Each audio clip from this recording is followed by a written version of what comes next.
So this is employee engagement strategies for a virtual world, and engagement is a topic that's been around for a long time. And actually, when I realized I was going to cover this webinar, I had to go back and do some digging around in terms of the I suppose the best practices and where we are with it in terms of this, because it's a concept that I've been aware of for a number of years. In fact, going back to introducing myself, my corporate L&D career, when I worked for Siemens, we were one of Gallup, and Gallup back in the day were the people who came up with the engagement survey. We were one of Gallup's smallest customers, and we were paying £100,000 a year for their survey and their research that they were talking about with regards to engagement. So it's interesting to see how the topic has progressed. Do link in with me, guys. If any of you are on LinkedIn, it's always nice to have those connections. I welcome those. You'll be able to find more about what we do, maybe follow us on Actus as well. But this is a little bit about myself. I run a podcast as well, if that's something you're interested in, and these are all the social connections. Just positioning why you're here, and I guess my day job is CEO of Actus. Actus offers performance management software. Just if you are aware of that, or you may know others who are interested in that. I found I was doing these webinars for a long time and nobody actually knew that I did anything other than webinars. So that's our day job, and we run with a lot of organisations there. But I also deliver training in a similar style. I speak slightly more slowly than I do on the webinars when I always feel I've got lots of content we've got to get through. So I also deliver a number of trainings, and at the end of the session I'll just point out that if you are interested in any of these, we run them in-house and as open courses. We will be kicking off our next management training and change superhero courses in September. And if you are also interested in knowing more about the software, I'm running an open demo on that, because we found sometimes people just want to have a little look to know what the software is about. I think that's next week at some point. So just making you aware of those. So let's focus in on the purpose of this today and today's webinar topic. We're going to focus in on the idea of what we mean by employee engagement, the impact of virtual working on employee engagement. And of course, there isn't any research out there. We can only really reflect on it. And I'm interested in your opinions. As ever, we'll be using polls to crowdsource some ideas about this. Thinking about the strategic drivers of employee engagement and maybe relating this into remote management strategies. We will send you the slides out if you find them useful, and a link to the recording. So that's always the case. Now, this term, as I alluded to earlier, this is a firmly established HR topic, employee engagement. It's been around for years. It's referenced in decision making if people want to invest in businesses. So it's seen as being a really important topic, but it's still really contentious. And one of the reasons is the definition of it is quite tricky. As I was looking at the research, and there was a research paper by the CIPD, I'm sure some of you are CIPD members. I don't know if you are. If you want to read further in on this, then there's some quite good research, quite a whole host of topics there that you can go and read around from the CIPD, some of which I've taken my content here from. But I mean, one of the things they sort of talk about is it's about trying to work out what exactly is it, how do we measure it, and there's a number of key areas that they kind of focus in on, and that's what I will use when we look at this in terms of what employee engagement is. But it isn't straightforward. It's still a little bit of a grey area, which means there are some cynics who would say it's old wine in new bottles. Engagement isn't really a thing. They might say it's the same as organisational commitment or the psychological contract or other terms that have been around for donkey's years.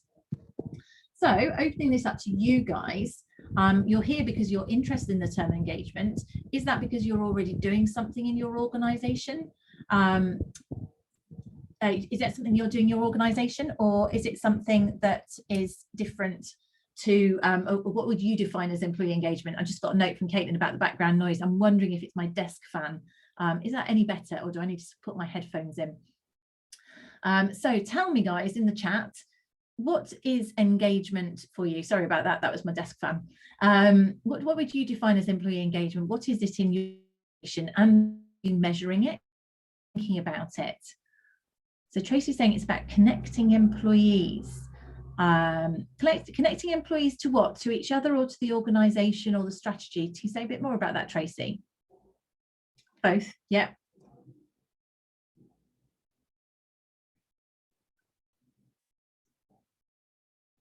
What else would you say engagement is?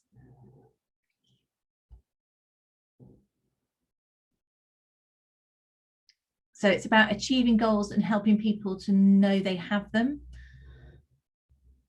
Okay, so you're talking, Tracy, they're talking almost about actively engaging people as the process of them. Alessio's describing it as showing commitment, which is another definition where people feel committed to the department and the organisation that they're going to achieve common goals. Tamara's saying it's about how plugged in people feel to the organisation, its goals. So again, that sort of motivation of it. Jane's saying collaborating with employees when introducing changes. So quite a lot of varied responses here, which is absolutely consistent with what the measure is. Lisa's saying that managers, employees that are managed well are happier, healthier, and more fulfilled, will perform well in their role. Certainly, and Sam's saying involving employees with the strategy of the organisation. All of these are consistent with the way in which we look at engagement. It's one of the reasons that it's so confusing, actually, because it's defined as a process and an outcome, and I guess an activity as well. And these, when I looked at the research from the CIPD, these were the two main ones, and then I took the Gallup definition as the third. So there's something here about whether we are personally engaged, emotionally, mentally, and physically connected to our work. So we're really engaged in it, we enjoy what we're doing, we're committed to doing it, and we're engaged with that job, almost being in the flow of what it is, and enjoying and having purpose in our job. Also something about work engagement, whereas a vigor towards the work, dedication, and absorption in the working committee. So I think there's something there which is about the work as opposed to me being personally engaged. And then the third one, and these do overlap, passion for their job. I like that, Diana. The willingness to go the extra mile for the company. That's what Gallup always used to define it as, was if someone was engaged, they would go the extra mile. So they work later, they do that extra bit for the company because they're engaged. Now, whether that meant that they were an engaged individual, whether they're engaged with a job, whether they're engaged with the organisation, or whether those things are separate or the same, they certainly must overlap. That's the thing I think is quite engaged, it's quite grey for people. But fundamentally, it's a positive. If it's something that exists, which I think there's enough work and research on that it is something that exists, whether we know how to drive it is another matter. It's a positive thing in terms of organisations and in terms of individuals, because it's the opposite of us being burnt out. So given where we are, I thought it was quite interesting to ask you guys how you all feel right now in terms of your organisation, in terms of how engaged you personally feel. And don't forget, this is anonymous, so I don't know. It's just interesting to know. Now, I don't know, I could have a theory that the fact that you are on a webinar developing yourself professionally might mean that you are engaged. But does that mean you're engaged in your organisation? Maybe you're engaged in your learning and you want to develop yourself and you're not at all engaged in your organisation. So how do you feel? And I think for me, it's, do you feel energised? We'll talk in a moment about it. Do you feel energised about your work and your job at the moment?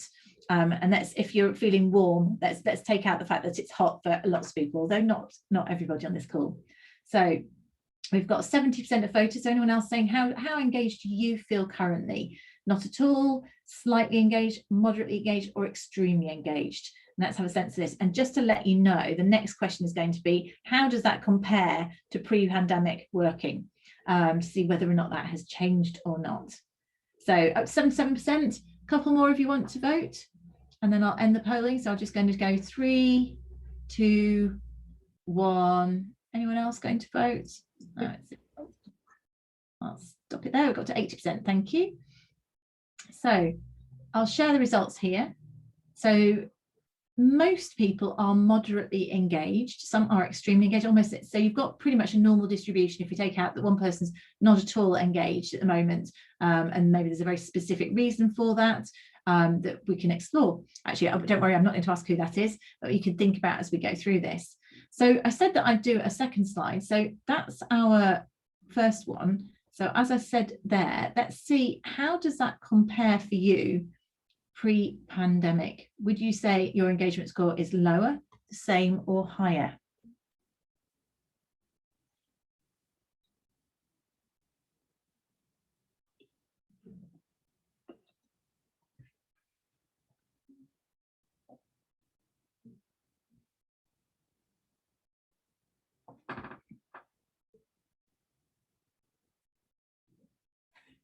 Okay, 74%. So I'll get you up to 80% again. So everyone say that how they want to. 2 more people, I think, 1 or 2 more. I'll end the poll. Let's share that. Okay, so actually it's flat, isn't it? So that's interesting, and that is a normal distribution. So some are higher, some are lower. If you've got anything you're happy to share in there before the pandemic seems so far away tomorrow, you're not wrong, are you? And it's just interested in some context here. So if you are the same, is that because of the fact that it's work and it's separate to the pandemic? Are you lower because your job's changed or you've got fed up of it, or is it the overall stresses and strains outside of it that's making things tedious? If you're higher, you know, if anyone's got any observations as to why, great, okay, so Mike's got, congratulations, Mike, you've got a promotion, so that's got you more engaged, a new challenge has got you, interesting. So that's consistent. So those of you who are higher or lower, interested if you're happy to share the context just as to why that is. So it's not about circumstance. So you're more engaged. You've got a new challenge. The 2 of you said. So anyone else, do share if they're happy, if you're happy to, as to what the context is. So so you've got a flexibility mode, Diana. Does that make you more, less, or the same? Because I don't know what your answer is. So Sandy, if you're working harder to achieve the same, I'm assuming you feel lower there. Trust me, yeah. So Diana, yes, so that's made you more engaged, having flexible working. That's interesting, actually, because this whole idea of being able to work flexibly or not being able to work flexibly, if you're being forced back into an office, is that impacting your engagement? Yeah, I'll come back and look at that. Do say those things. I'm really sorry those of you feel fed up overall. And I think let's see whether there's any practicalities and support networks out there that we can do. That make a difference, but it is interesting to see what makes a difference. Yes, Elise, I can understand some of the politics that you have to deal with. Okay, so let's look at the reality is, even though you're all really, I know you'd be professional, the fact you're even here is you're being professional. If you're feeling less engaged, makes it harder for you to go the extra mile for your organization. Or if you are going the extra mile, is there a greater risk of you being burnt out? And I think there's quite a worry about being burnt out through here. The reality is engagement is shown to be a predictor of job performance. Now, it's not necessarily linear. You can still perform and not be particularly engaged. But the reality is, if you are very highly engaged, you are going to feel more like performing.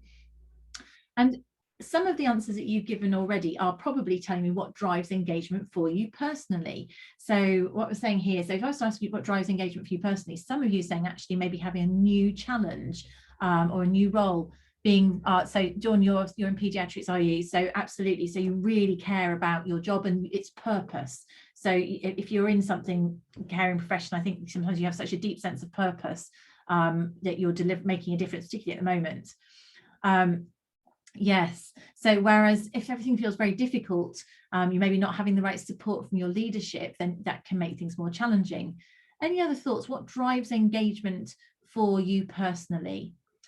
So leading by example from upper managers, if they're doing the right thing. Leadership in an organization makes a huge difference, doesn't it, Tracy?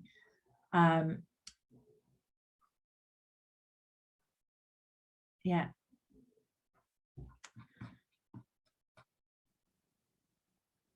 Recognition, development, and feedback. Absolutely. So really good quality recognition, development, and opportunities to being connected to your team. So relationships there, connection, that's a good one tomorrow. That links into one of the points we're going to make in a moment about belonging. Feeling recognized, upper management again. When the purpose aligns with the purpose of the business. Positive working environment and support from managers, leadership and freedom to make decisions, feeling you can progress in terms of your ambition and self-esteem.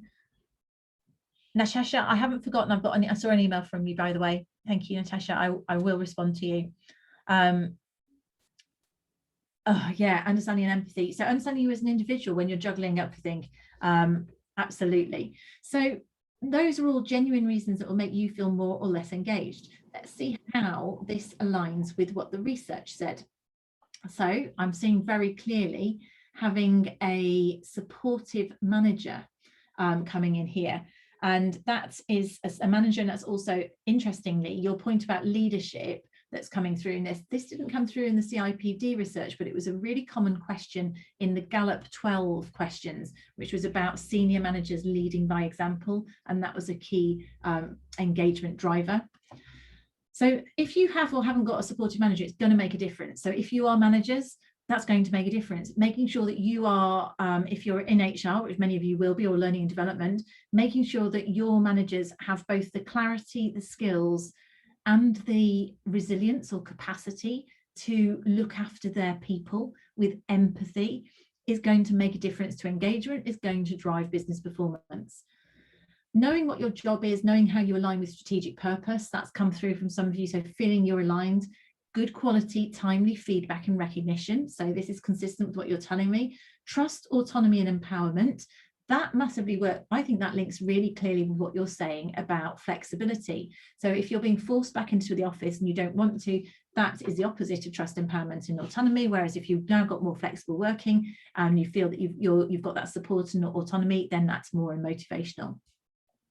Opportunities to learn and grow in the organisation. Well, a number of you are straight up there saying that you'd actually got promotions. So that's brilliant, isn't it? It's giving you that opportunity. So how can we make sure that people feel that they can learn and grow, even if it's a flat organisation and there's not a lot of opportunity to go up it?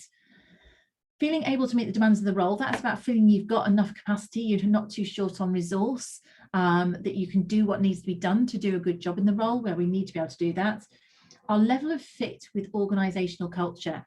If any of you listen to my podcast, I did a podcast with a lady called Aoife O'Brien. It was about 10 weeks ago, all about belonging and that link with engagement, which is fascinating, I think.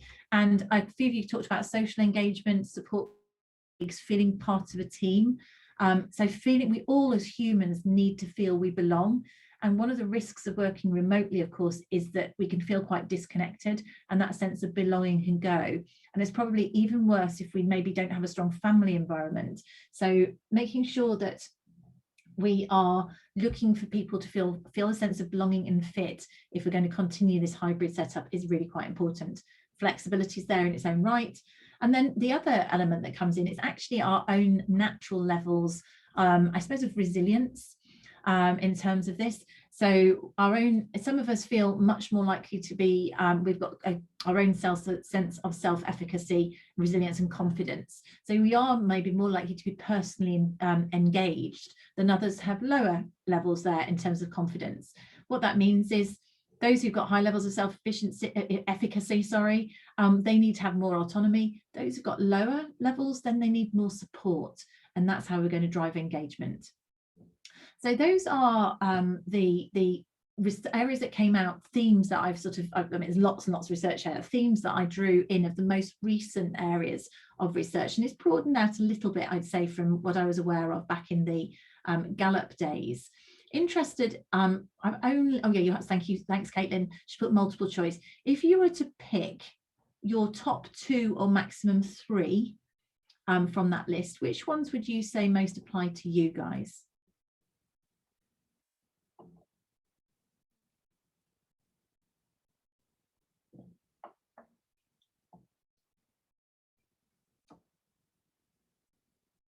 Surely homeschooling's stopping now, isn't it? Most schools seem to be finished. In fact, my kids have broken up as we speak, although a lot of schools near us are shut down because of COVID being out of control again.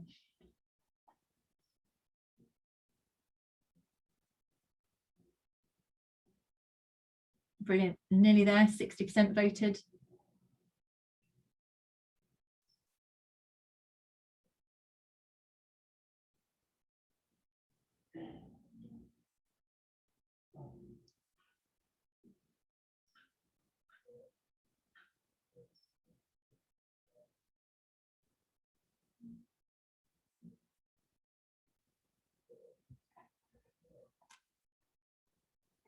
Okay, 77%. I'll give you 3 more seconds. We tend to get to about 80%, don't we? So maybe a couple more people want to vote. Okie dokie. 3, 2, 1. It's all anonymous. Well done, got up to 80%. Thank you. And I'll share the results. So yeah, right up there. So the top 2, having a supportive manager, closely followed by trust, autonomy and empowerment, and then opportunities to learn and grow. And then fourth, quite a strong fourth, is clarity of role and alignment with strategic purpose. We'll take a screenshot of this and we'll pop it, actually Caitlin, I think maybe pop it into our email that we send out to people, because I think that might be quite useful for you if you're in your organisation thinking about what can you do to influence levels of engagement in your organisation. So for example, if you are concerned or you're trying to make a business case for improving the skills of your line managers, that's quite an interesting angle there, isn't it, as well? And actually, something I wrote a while ago, I did an ebook on virtual people and performance management that we could, again, Caitlin, would you mind dropping that into the chat at some point? But we'll perhaps put that link on the email that comes out to you tomorrow, because some of you might not have seen it. It was an ebook that I did that you can share with people. Also did a series of podcast episodes on that about good quality people management. And the crux of it really is that engaging people management in a hybrid workplace is similar, but actually there are some fundamental differences. If we want to engage people in a hybrid environment, we really need to be human first. And that's the bit that I think many organizations we've got away with. We're being quite transactional, and that whole personal supportive element is what's really, really important. If you want to download the book, there's a link there if you can get it, but we'll send the link out as well. Okay, so that poll is what drives engagement. I think that's quite an interesting piece. The other element, just as I say, I'm synopsisizing, if I'm making new words, I'm not sure if that's a word there, what came out of the e-PDR report, which you can download for yourselves, I'm sure. But really what they were saying is that engagement is the antithesis of burnout. They're not quite sure if it is completely opposite, but it's very hard to be engaged if you are burnt out. And I think it's hard to be burnt out if you're engaged, but I personally would question that, because there is a piece where I see that I've got a member of my team who's working so hard, a couple of them working so hard because they're so engaged and so committed. I would worry that they might result in burnout. So I think one of the things is that certainly if people are burnt out, they're not going to be engaged, they're not going to be able to give their best. It's for me, this also links to well-being and why it's worth us investing in people's well-being and making sure that we are still aware of burnout. In the UK, yeah, realistic workload, totally, Helen. In the UK, I know lots of you are not UK. We've just, as of Monday, come up with Freedom Day, which is really nonsense in lots of ways. There's lots of people, more people than ever, are homeschooling or now got their kids home for the holidays and trying to hold down the job. And actually, it's a really tricky time for people. So there's still a high risk of burnout, is the way I see it. Sandy, that's an interesting observation. You've worked remotely for 8 years. It's interesting to say that it takes a pandemic to realise there's a need for both wellbeing and engagement. I don't know if it's HR didn't realise it, but I certainly think it's taken a pandemic for the organisation to see that wellbeing and engagement are not just fluffy. And that's the key for me. This is always the thing with engagement. If you want to make a business case in your organisation to invest in management development or management development or well-being, then you have to help them see that there's a direct link between those things and engagement and business performance. And that is, and in fairness, going back to my story 20 years ago, whenever it was when I was at Siemens, why did they spend 100 grand a year on an engagement survey? And frankly, I don't think you need to spend that kind of money on surveys. You're better off spending money on the things that drive the surveys. But anyway, but the point was they were spending lots of money on measuring engagement, but actually, and that was because they bought into the link with business results.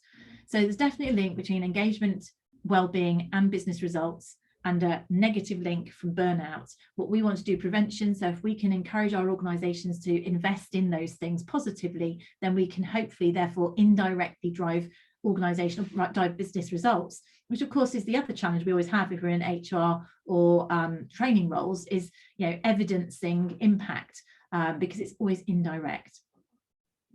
So just being practical of this, what do I think we could do to apply this to a remote setting? I really think that it is about being particularly alert to people's mental state and levels of resilience post Freedom Day. Actually, again, if any of you listen to my podcast, the podcast that came out on Monday, I had a lady that talks about neurological health and well-being. I thought she was absolutely fascinating. She's based in New Zealand, and there's certain things that she put in place, but she'd had a mental illness and to a point that she was burnt out.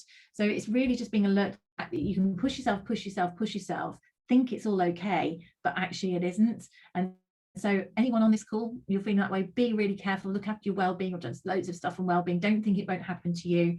Find a way to get some renewal for yourselves in terms of that. Look after yourself, because it's so much harder to pick yourself up if you do go down. Same for the people that you work with. Encourage that through things like social renewal, relationship building, all of the other things. I've done a session on well-being and renewal in terms of looking after yourself physically, mentally, spiritually. It doesn't have to be religious. That could be about just learning or being around nature, whatever it is that recharges you. So make sure we're being kind to ourselves and encouraging others to do that. Ensure that your remote managers are giving clarity and giving feedback and recognition without affecting autonomy. There's a question people might want to respond to in the back chat. So Sandy's saying, is anyone else having problems getting people to take their annual leave? So get your remote managers to give clarity and feedback without affecting autonomy. Consider whether or not your remote culture might be having an impact on people's sense of fit, because I think that's quite a challenge. And just also think, are people still having opportunities for development and growth? Also thinking about visibility of people with career, because often there is a theory that people's ability, or maybe it's almost making it narrower for people getting job opportunities. So those of you, well done, who've got promotions in this situation, but make sure that there are opportunities for career development and growth within this setting. So those are just some practical applications. This does go off into other topics as well. And again, Caitlin, I'm just speaking to you in terms of the podcast and the webinar that I did on well-being, the one about renewal. Maybe we could put a link to that in the follow-up email that goes out to people. So that is my synopsis. So it's quite a quick run through. Interested in any chats? Let's just get the chat going if any of you want to share your own challenges. So who's having problems getting people to take their annual leave? Elise is agreeing, absolutely. Do you think that's because people don't feel it's worth it because they can't go away? I think I felt like that a bit last time, but actually that recharge of just stepping away from the job, particularly if you are at home, I think it's so important for people at the moment, if they feel like it's wasted if they can't go on holiday. So do chat, use the chat, guys, if anyone's got any questions or observations that you've got. Anyone got any secrets for getting people to take their annual leave? I'll just remind you of what's going on here as well while the chat is active. I mentioned earlier, if you would like to see what we do in Actus software, what it's all about, we've got, it's more than performance management now. We've got learning management, talent management, onboarding. It's really quite a comprehensive 360. Then I'm running an open session next Wednesday at 12:30, so you're very welcome just to pop on and have a little look. The next set of webinars, we're focusing on diversity in September. And also, as I mentioned earlier, we've got our virtual management training program. That's our open program happening in September. We do still run that in-house. Oh, what a nightmare, Tracy. So you've not got enough people to allow vacations. Is that to do with the pingdemic?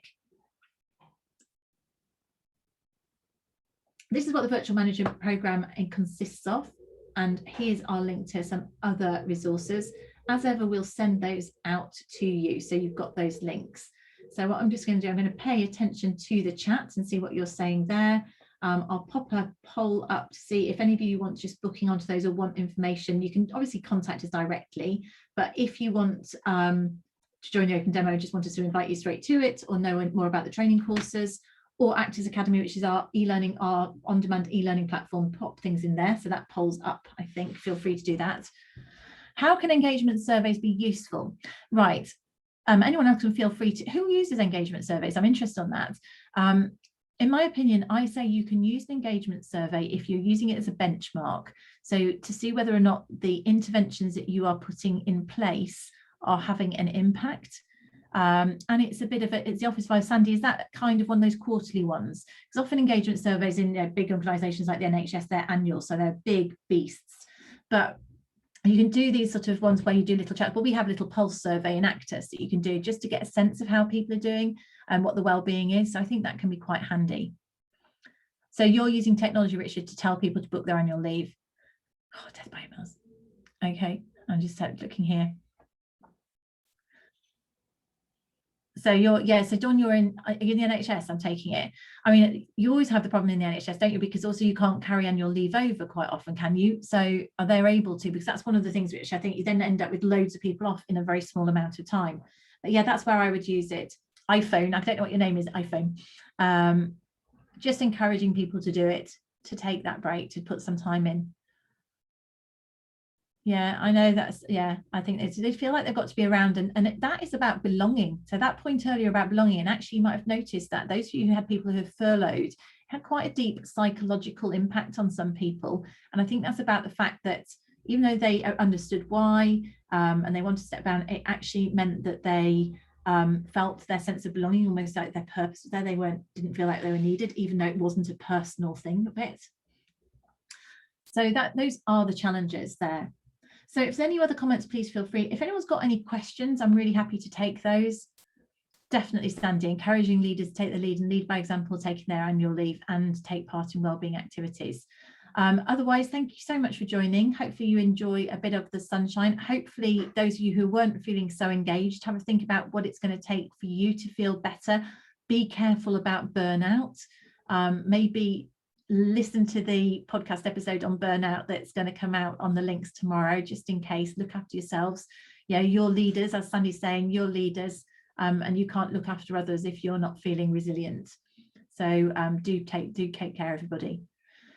So thank you so much for joining. I can't see any questions coming through.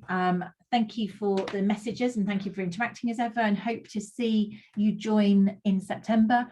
If there are any particular topics you're very interested in, great, thank you for joining. Yeah, by all means, link into me. Any topics you want us to cover next year, we're always keen to know what's interesting and useful to you. So I hope to see some of you after the